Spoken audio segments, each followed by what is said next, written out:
ప్రైజ్లాడండి. సంఘములలో అతిపెద్ద మోసం సంఘ కాపరులుగా ఉన్నవారు సంఘ కాపరులుగా కాక అధికారులుగాను పెత్తనందారులుగాను వారే దేవుడిగాను విశ్వాసుల హృదయాలలో వారే దేవుడుగా ముద్ర వేయచ్చు భ్రమపరుస్తూ ఉన్నారు.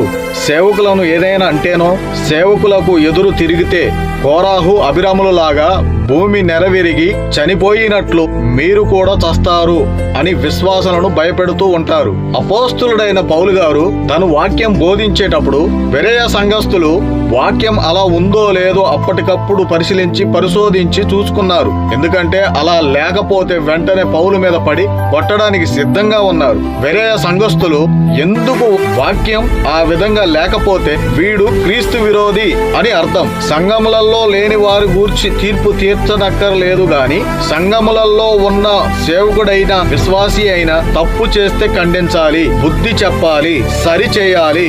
కోరాహు అభిరాములు దేవుని వాక్యానికి విరోధంగాను దేవుని ఇల్లంతటిలో మోషే నమ్మకమైన వాడిగా ఉన్నా కాని మోషేపై తిరుగుబాటుకు కారణమై మరణించారు. ఇప్పుడున్న సేవకులు మోషే అంత గొప్పవారా? దేవుని ఇల్లంతటిలో నమ్మకమైన వారా? దశమ భాగాలు లేకుండా అనుకులు లేకుండా ఎంతమంది దేవుని సేవ చేయగలరు? వీరు పరకాయ ప్రవేశం చేయడానికే పనికొస్తారు.